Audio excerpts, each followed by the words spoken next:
Hi guys, welcome back to our channel, How to Guide.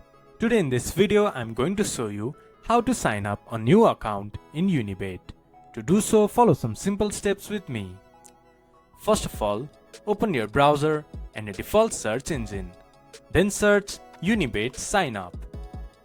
From there, click to Register with UniBet on the top or directly go to www.unibet.com/registration. It will then take you to the official website of UniBet. There, select your country, then click to continue.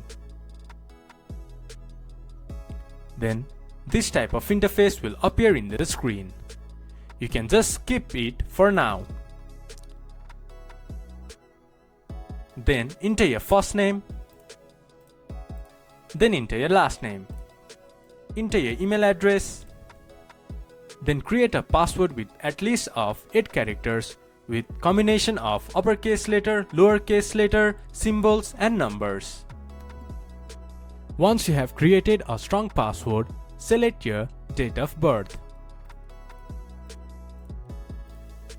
Then select your gender. Then enter the province you are staying at. Then click to continue.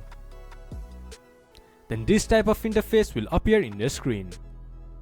Choose your address, then your city, then your zip code and your mobile number. Once you have done that, click to accept the terms and condition. Also choose how do you want your bonus to receive, either from email or SMS or phone call or social media. Once you have entered all the details, click to register. Then you should be able to register a new account in UniBet. This is how you can sign up to UniBet. This much for today's video. If you guys find our video helpful, please leave a like and comment. And do not forget to subscribe our channel and hit the bell icon. I'll see you guys again in our next video. Thank you for watching.